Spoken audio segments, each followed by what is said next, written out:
Merhabalar arkadaşlar, Nilda ile kanalıma hoş geldiniz. Bugün değişik bir açılımla karşınıza geldim. Eril ve dişili konuşturacağız. Bakalım duygular ne alemde, nelere dikkat etmemiz gerekiyor. Biraz değişik bir açılım olacak.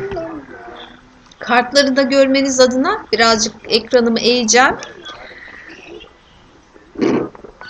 Şimdi kader çarkını sisteme hizmet etmesi için bu açılımın en üstüne koyuyorum arkadaşlar. Görünüyordur umarım. Şimdi bunlar dişil, bunlar da eril. Dişiller benim sağ tarafımda. Bakalım dişil enerji için hangisi gelecek? Şu anda kolektife hizmet ediyoruz. Ve dişil enerjide bakalım nasıl bir enerji geliyor. Bu attı kendini. Evet, Parsadra kartı geldi burada. Erilde ise bakalım nasıl bir enerji var şu anda. Şunu seçelim. Ve Turan kartı. İkisinin de ters gelmesi şu anda arada bazı sürtüşmeli durumlar var. Ve ikisinin de olumsuz olduğunu görüyorum ben. Bakalım.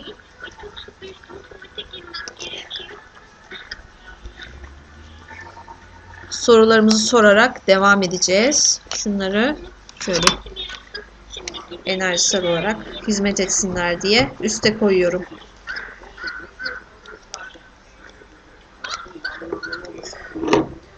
Şimdi tarot kartlarımızdan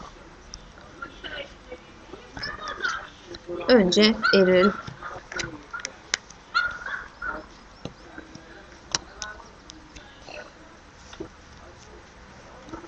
dişil tarafa da bakalım.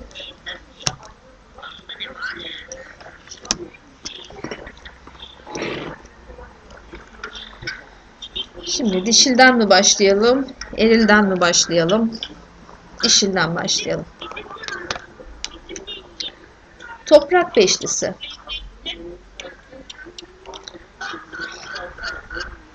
Yani dişili hayatında galiba maddiyatla ilgili bazı durumlar var gibi görünüyor. Maddiyat konusunda mı yetersiz buluyorsunuz veya o konuda sorunlar yaşıyor olabilirsiniz. Eğer siz bir bayansanız tabii. Ve burada aslında yeni bir çıkış yolu aranıyor.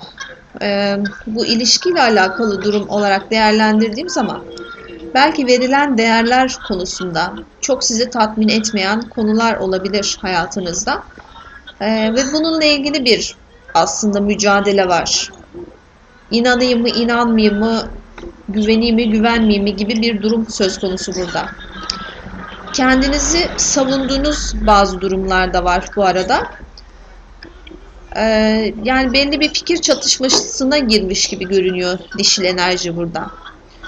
Bu aynı zamanda rekabet duygusunu da getirir tabii. Belki bazı rekabet konuları da ilişki hayatında olabilir diye okuyorum ben bunu. Veya karşı tarafın ailesi, çevresi bunlarla alakalı çatışmalı durumlarda yaşanmış olabilir. Eril tarafa baktığım zaman bazı konularda çok hızlı davranmış. Fevri kararlar vermiş. Ve aynı zamanda karşı tarafa zaman da ayırmamış. Bununla alakalı aslında problemler yaşanmış olarak görüyorum. Ve aynı şekilde bakın toprak ikilisinin gelmesi burada belki değer ve zaman vermek konusunda kafası karışmış olarak görüyorum ben. Kafası karışmış ve bir kararsızlık aşamasına girmiş olarak görünüyor. Ama sevgililer kartının gelmesi de şu anda hali hazırda bir zaten ilişki durumunun var olduğunu, aslına bakarsanız erilin kalbinde ve gönlünde bu dişil enerjinin yeri olduğunu gösteriyor arkadaşlar. Bu da çok enteresan bir şekilde. Şimdi ne sorabiliriz?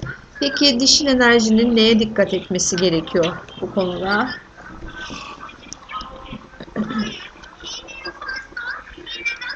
Ve tabii eril enerjinin neye dikkat etmesi gerekiyor? Bu değer konusunda, değer görmeme, görememe konusunda aslında çatışmaya girmemesi gerekiyor. Biraz kendini geri çekmesi gerekiyor. Burada çünkü kayıp verebilir dişil enerji. Verdiği mücadele de haklı bile olsa şu anda zamanı değil gibi gözüküyor. Ve eğer bunu yaparsa, dişil enerji kendisini biraz geriye çekerse, durumu beklerse, aslına bakarsanız bu ilişki rayına da girer gibi gözüküyor. Peki eril enerji burada neye dikkat etmesi gerekiyor? Evet, olması gerekenden az değer verdiği görünüyor şu aşamada. Aslında hatalı bir şekilde davranıyor. Fakat bununla ilgili de zamana ihtiyacı var. Yani kafasını karıştıran durumlar var. Biraz kendisini de dinlemeye ihtiyacı var. Birazcık hayal kırıklığına da uğramış gibi eril enerji burada. Veya çocukla alakalı bazı durumlar yaşanıyor olabilir. Eğer bir evlilik söz konusuysa çocuğun işte geleceğiyle alakalı ya da onun belki durumuyla alakalı okul durumu olabilir. Her türlü durum girebilir burada. Bununla alakalı bazı çatışmalar ve kalp kırıklıkları yaşıyor olabilir. Kafasının o yönde karışık olduğu durumlar olabilir. Bir diğer ihtimalle ben bunu daha çok hissediyorum. Aslında o içindeki çocuğu belki sizinle yaşıyordu. Yani sizi bir bayan olarak düşünüyorum şu anda beni dinleyen, enerji olarak yoğun bir şekilde onu hissettiğim için. Belki içindeki çocuk veya kendimi onun yanında çocuk gibi hissediyorum dediği bir kişi olabilirsiniz. Bir bayan dinleyiciyseniz ve onu siz belki de kırdınız. Yani o konuda belki eril enerji biraz müzdarip olabilir. Bu ortaklıkla alakalı aslında çok sağlam bir enerjisi var. Yani öyle ayrılıktı, işte kopmaydı gibi bir şey değil. Sadece bir fikir çatışması olduğunu ben görüyorum. Ama sağlam bir şekilde devam ettiğini de gösteriyor deste. Bir ayrılık enerjisi görmüyorum. Peki diğer sorumuz ne olabilir? Dişil enerjiye ne soralım? Seviyor mu acaba? Eril enerjiyi gerçekten seviyor mu? Çok fazla değer verdiğini görüyorum. Ama aile kurmak ya da köklü bir ilişki konusunda pek sağlam bulmuyor anladığım kadarıyla. Ya da beklenenden daha geç bir şekilde alacak bu değeri. Şu an önemli aslında dişil enerji için, şu an değer verdiği için şu an yaşamak istiyor. Onun buna ihtiyacı var. Yani şu anda bana hissettirsin bunu dediği bir durum söz konusu. Ama beklenenden biraz geç gelebileceğini söyleyebilirim. Gerçekten dişil enerjiyi seviyor mu eril enerji? Bakalım. Evet, bazı muğlak durumları var. Belki dişil enerjinin bilmesini istemediği, eğer bilirse onu kaybederim dediği bazı durumlar söz konusu olabilir. Her şeyi apaçık, alenen söyleyemiyor olabilir eril enerji. Aslına bakarsanız dare olarak gözüküyor. Yani biraz daha materyalist ve daha çok hava grubu burçları gibi bağımsız, biraz daha özgürlüğüne düşkün görünüyor arkadaşlar. Şansının birazcık yaver gitmediğini düşünüyor olabilir. Bu aşamada sanki böyle iş konularında ya da bir ortaklık yapıyorsa bu konularda bazı şanssızlıklara uğradığını düşünüyor olabilir. Yani birazcık aslında mutsuz da görünüyor eril enerji bu konuda.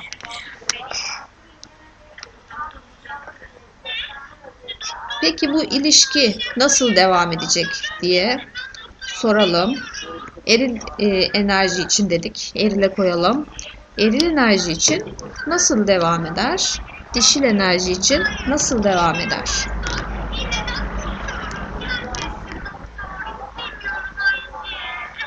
Dişil enerji için aslında dişil enerji hiç olumlu bakmıyor arkadaşlar.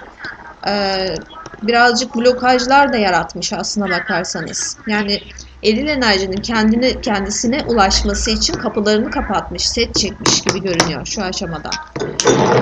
Ve bir başka kadın var mı acaba diye düşünüyor da olabilir. Veya eril enerjinin ailesi ya da onun çevresiyle alakalı bazı sorunlar yaşıyor olabilir. Eril enerji için aslında onun da kafasında bazı sorunlar, karmaşalar söz konusu. Evet, onu ruh eşi olarak görüyor.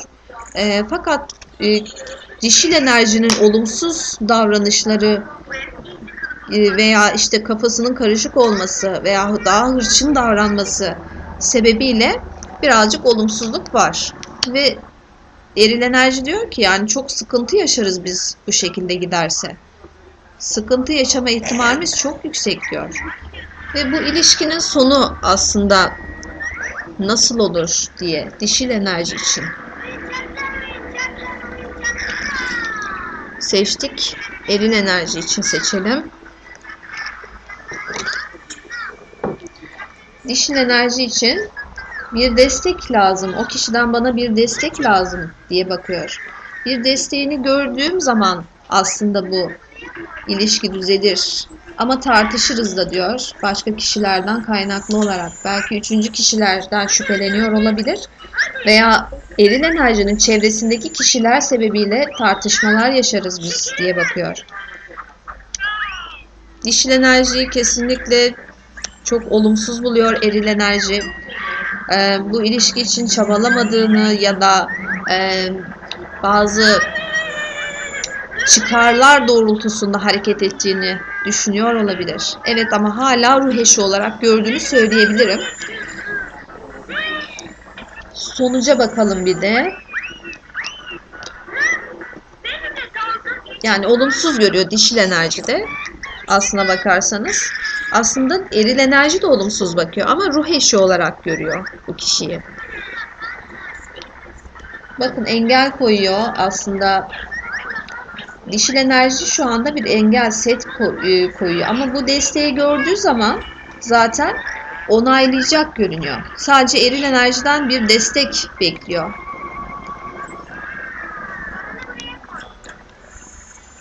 Çok ilginç. Eril enerji için aslında olumsuz baktığı bir dişil enerji var karşısında ama ruh eşi olarak görüyor arkadaşlar. Diyor ki yani böyle de olsa bir şekilde biz devam ederiz. Önce belki kötü zamanlar geçiririz. Sonrasında ilişkimiz oturur.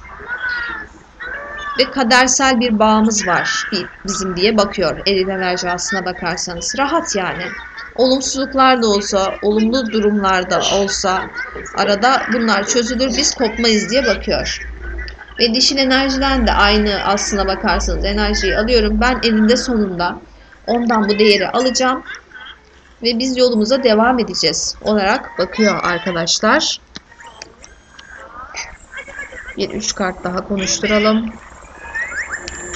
Kader çarkı. Evet, şu anda dişil enerji gerçekten olumsuz duygularda ve bir destek haber bekliyor. Ve sonuç kartınıza bakmanızı istiyorum. Atlar tana geldi. Yani bu ilişki kopmaz arkadaşlar.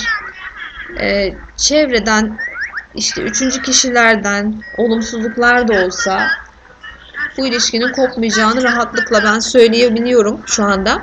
Bu arada destek açılımları bilinçaltı okuma açılımlarıdır arkadaşlar. Yani fal olarak bakanlara ben aslında biraz kızıyorum. Bilinçaltımızı okuyoruz burada. Hem eril enerji hem dişil enerji hem iş için yaptığımız açılımlarda bile biz aslında bilinçaltını okuyoruz. Bilinçaltımızda ne varsa geleceğimizde de o vardır arkadaşlar. Biz neyi içimizde büyütürsek aslında onu tezahür ettiriyoruz. O yüzden zaten bu açılımları yapıyoruz. Yani buna fal diye bakmanıza gerek yok. Fal işte üfürükçülük falan böyle şeyler değil. Bilinçaltını biz konuşturuyoruz arkadaşlar. Yeni açılımlarda tekrar görüşürüz. Burçlar için olanları da en kısa zamanda yükleyeceğim. Biraz aksaklık yaşıyorum bu aralar onları yüklemekte. Ee, Umarım beğenirsiniz. Destekleriniz için çok teşekkür ediyorum. Hepinizi çok seviyorum. Hoşça kalın.